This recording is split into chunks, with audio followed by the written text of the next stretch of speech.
मोदी सरकार ने जिस तरह से पिछले 2 सालों से दिल्ली के अंदर फर्जी शराब घोटाले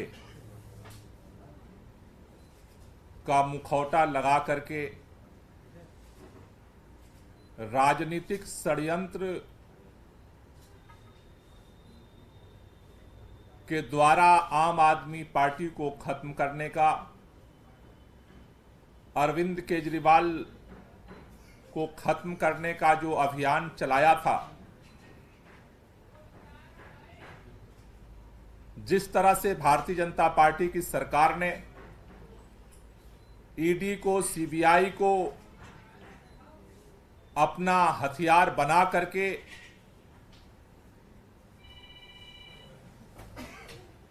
फर्जी आरोपों के आधार पर एक एक करके आम आदमी पार्टी के नेताओं को गिरफ्तार करवाया। मनीष सिसोदिया जी को गिरफ्तार किया गया, संजय सिंह जी को गिरफ्तार किया गया, सत्येंद्र जैन जी को गिरफ्तार किया गया और अब दिल्ली के मुख्यमंत्री अरविंद केजरीवाल जी को भी तिहाड़ जेल गिरफ्तार करके भेज दिया गया। लेकिन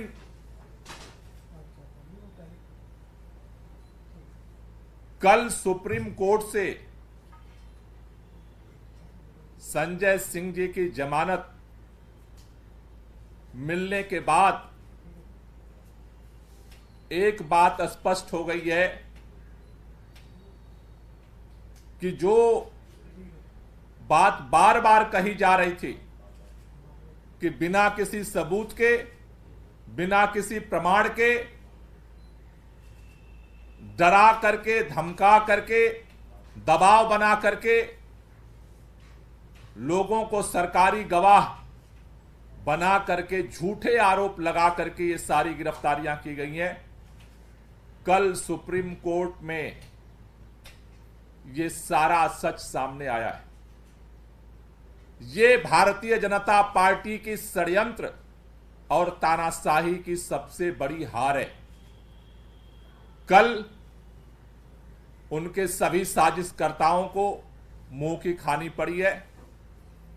6 महीने से आपने बार बार सुना होगा अरविंद केजरीवाल जी को गिरफ्तार क्यों किया। भारतीय जनता पार्टी के सारे नेता एक ही बात दोहराते हैं, 9-9 सम्मन भेजा, 9-9 सम्मन भेजा, 9-9 सम्मन भेजा, और अरविंद केजरीवाल पूछताछ के लिए नहीं आए, इसलिए उनको गिरफ्तार कर लिया गया।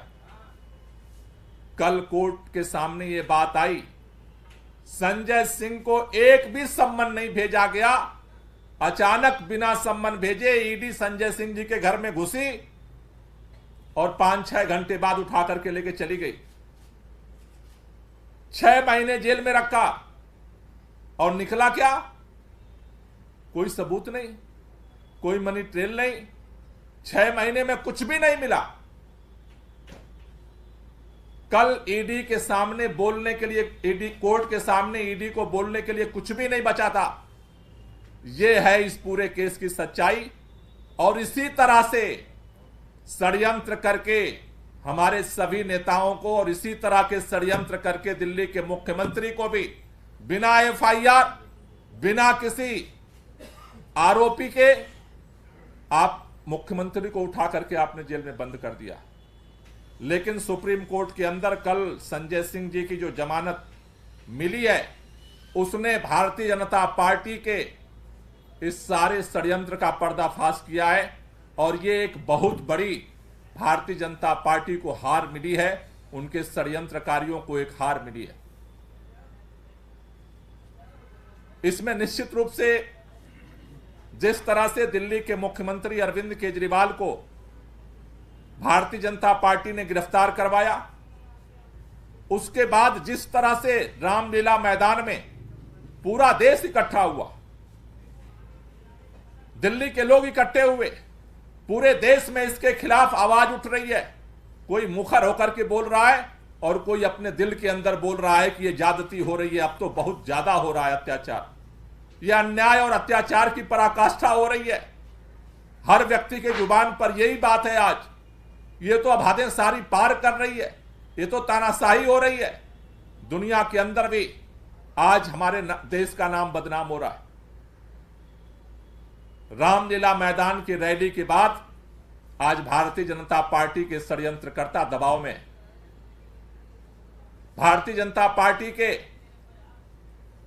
सारे साजिशकर्ता आज दबाव में, और आज उनको यह लगता है कि कहीं अरविंद केजरीवाल की गिरफ्तारी उनके लिए भारी न पड़ जाए, क्योंकि आज पूरे देश के अंदर अगर गांव चट्टी चौराहे से लेकर के दुनिया के अंदर आज अगर चर्चा हो रही है तो एक ही बात की हो रही है कि जिस मुख्यमंत्री ने लोगों के लिए अपने जिंदगी को समर्पित किया, काम किया, आखिर आज वो जेल के अंदर क्यों है?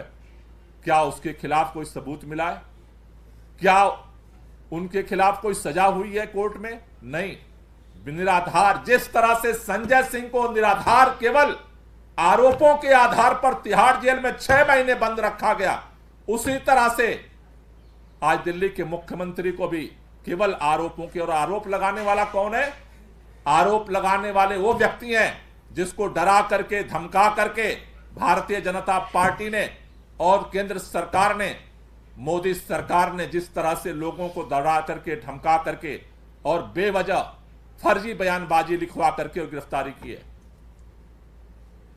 आज भारतीय जनता पार्टी में कल सुन रहा था, भाजपा के प्रवक्ता सारे एक बात कह रहे थे, देखो ईडी कितनी निष्पक्ष है, देखो संजय सिंह की जमानत मिल गई, ईडी निष्पक्ष है। शर्म नहीं आती है? 2 साल से एक टेप रिकॉर्ड बजाते हो कि जमानत क्यों नहीं मिल रही है, जमानत क्यों नहीं मिल रही है, जमानत क्यों नहीं मिल रही है, जमानत नहीं मिल रही है इसलिए तुम बेईमान हो। और अब जमानत मिल गई तो कह रहे हो ईडी निष्पक्ष है, तुम तो बेईमानी हो। अब जमानत, संजय सिंह की जमानत उनकी ईमानदारी का पैमाना नहीं है, ईडी की निष्पक्षता का पैमाना है। थोड़ा तो शर्म करो। पाप का घड़ा भर रहा है। हम बचपन से ये कहानियां सुनते हैं कि जब आशीर्वाद लेकर के, वरदान लेकर के किसी को ताकत मिल जाती तो सत्ता के अहंकार में चूर हो जाता, फिर वरदान देने वाले को ही उसके समाधान का रास्ता निकालना पड़ता है। रावण को भी वरदान मिला था लेकिन सत्ता का अहंकार हो गया। तो राम रावण की कहानियां भी हमने सुनी है कि कैसे उसका अंत हुआ। हिरण्यकश्यप को भी अहंकार हो गया था, हमने हिरण्यकश्यप और प्रहलाद की भी कहानियां सुनी है। कंस को भी अहंकार हो गया था। इस देश के अंदर जब जब सत्ता जिसको मिली है और सत्ता के अहंकार में चूर हुआ है, उसने सबको खत्म करने का अभियान चलाया। इतिहास लेकिन गवाह है कि खत्म वही हुआ है। 31 मार्च रामलीला मैदान से भारतीय जनता पार्टी की उल्टी गिनती शुरू हो चुकी है और पूरी भारतीय जनता पार्टी आज इस दबाव में है, क्योंकि अब जनता के दिलों में एक ही आवाज उठ रही है, ये अब हदें पार हो रही हैं, ये तानाशाही का इंतहा हो रहा है। और इसके खिलाफ ये जो लड़ाई शुरू हुई है, ये लड़ाई जारी रहेगी। इस लड़ाई को लेकर के हम लोग और पूरे देश भर में जाएंगे। इसके लिए पार्टी ने यह निर्णय लिया है कि हम इस अभियान को और तेज करने के लिए, अरविंद केजरीवाल की जो ये लड़ाई है उसको और समर्थन देने के लिए, लोगों का आशीर्वाद लेने के लिए, जिससे इस लड़ाई को मजबूती से लड़ा जा सके, इसके लिए 7 अप्रैल को पूरे देश भर में सामूहिक उपवास किया जाएगा। 7 अप्रैल को जो लोग भी अरविंद केजरीवाल जी की गिरफ्तारी के खिलाफ हैं, जो लोग भी इस देश के संविधान को बचाना चाहते हैं, जो लोग भी इस देश में लोकतंत्र को बचाना चाहते हैं, जो लोग इस देश के अंदर जो ये अत्याचार और अन्याय हो रहा है उसको रोकना चाहते हैं, जो लोग इस देश से मोहब्बत करते हैं, उन सभी लोगों से ओपन कॉल है कि आप अगर अपने घर पे चाहें, आप अपने घर पे सामूहिक उपवास कर सकते हैं। अगर अपने गांव में चाहें, अपने गांव में सामूहिक उपवास कर सकते हैं। अपने मोहल्ले में चाहें, अपने मोहल्ले में सामूहिक उपवास कर सकते हैं। अपने ब्लॉक मुख्यालय पर अगर करना चाहते हैं, अपने ब्लॉक मुख्यालय पर आप अपना उपवास कर सकते हैं। तहसील मुख्यालय पे आप उपवास कर सकते हैं, जिला मुख्यालय पे आप उपवास कर सकते हैं, प्रदेश के राजधानियों में आप उपवास सामूहिक रूप से कर सकते हैं। इसी तरह से पूरे देश के अंदर जहां भी आप अरविंद केजरीवाल की इस लड़ाई में आप साथ देना चाहते हैं तो आप 7 अप्रैल को देशव्यापी ये उपवास का कार्यक्रम होगा, उसमें आप सहभागी बने, अपने अपने जगह पे उपवास करें। उसी तरह से पूरे देश में 7 तारीख को जैसे सामूहिक उपवास होगा इस गिरफ्तारी और तानाशाही के खिलाफ, दिल्ली के अंदर 7 अप्रैल को जंतर मंतर पे 11 बजे से सामूहिक उपवास किया जाएगा। दिल्ली में जो जंतर मंतर पे सामूहिक उपवास होगा, जिस सामूहिक उपवास में हमारे दिल्ली सरकार के सभी मंत्री, सभी विधायक, सांसद, हमारे सभी पार्षद, जो पदाधिकारी हैं वो सभी लोग शामिल होंगे। ये जो सामूहिक उपवास का जंतर मंतर पे कार्यक्रम होगा, ये ओपन कार्यक्रम होगा। इस कार्यक्रम में सभी, चाहे वो छात्र संगठन हो, युवा संगठन हो, मजदूर संगठन हो, किसान संगठन हो, व्यापारी संगठन हो, सामूहिक जो सामाजिक संगठन है, RWA हैं, जो भी इस गिरफ्तारी के विरोध में है, तानाशाही के विरोध में है, लोकतंत्र की रक्षा करना चाहता है, संविधान की रक्षा करना चाहता है, सभी लोगों को ये कॉल है कि सभी लोग इस लड़ाई को आगे बढ़ाने के लिए दिल्ली में 7 अप्रैल को 11 बजे जंतर मंतर पहुंचे। वहां सभी लोग मिलकर के हम सामूहिक उपवास करेंगे और वहां पे प्रार्थना करेंगे। देश भर में जहां जहां भी आप सामूहिक उपवास पे बैठ रहे हैं, अगर आप खुद सामूहिक रूप से भी प्रार्थना कर सकते हैं, और नहीं तो अपने मोबाइल में YouTube पे जाकर के रघुपति राघव राजा राम, पतित पावन सीताराम, ईश्वर अल्लाह तेरो नाम, सबको सम्मति दे भगवान, ये जो भजन है इसको आप अपने मोबाइल पे YouTube से आप वहां पे सुन सकते हैं, सामूहिक रूप से गा सकते हैं। सभी मिलकर के ये प्रार्थना करेंगे कि अरविंद केजरीवाल को शक्ति मिले और अरविंद केजरीवाल जेल के अंदर रहते हुए इस लड़ाई को मजबूती के साथ लड़ सकें, इस तानाशाही के खिलाफ लड़ सकें, सच्चाई को सामने लाने के लिए लड़ सकें। ये पूरा अभियान जो है पूरे देश भर में ये 7 तारीख को किया जाएगा, जिससे इस लड़ाई को और व्यापक और देश भर के लोगों को इसमें जोड़ा जा सके और सभी लोग मिल करके इस लड़ाई में शामिल हों और इस तानाशाही को खत्म करने के लिए अरविंद केजरीवाल का साथ दें। इसके लिए ये अभियान शुरू किया गया है। आप देश भर में, चाहे अपने घर पे, अपने गांव में, अपने कस्बे में, तहसील में, जिला में, प्रदेश में, कहीं भी सामूहिक उपवास कर रहे हैं, प्रार्थना सभा कर रहे हैं, आप उसकी तस्वीरें, आप उसके बारे में जो कुछ भी है वो केजरीवाल को आशीर्वाद.com पर आप उसकी सूचना, वो रिपोर्ट, उसकी फोटो खींच करके आप उस पर आप भेज सकते हैं, जिससे कि आप भी अरविंद केजरीवाल की इस लड़ाई में आप सहयोगी बन सकें। ये लड़ाई अरविंद केजरीवाल की व्यक्तिगत लड़ाई नहीं है, अरविंद केजरीवाल की लड़ाई है इस देश को बचाने की, अरविंद केजरीवाल की लड़ाई है इस संविधान को बचाने की, अरविंद केजरीवाल की लड़ाई है इस लोकतंत्र को बचाने की, अरविंद केजरीवाल की लड़ाई है इस तानाशाही की, अत्याचार और ज्यादती के खिलाफ।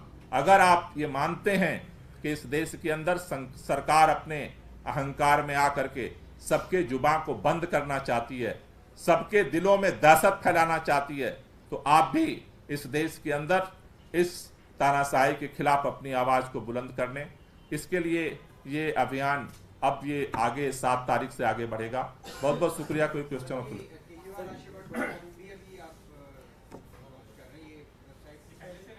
ये वेबसाइट है पहले से। ये कार्यक्रम जो है सामूहिक उपवास का रहेगा 7 तारीख का। वहां पे जैसा मैंने कहा कि लोग अपना प्रार्थना करेंगे, उपवास करेंगे और इस उनको आशीर्वाद देंगे।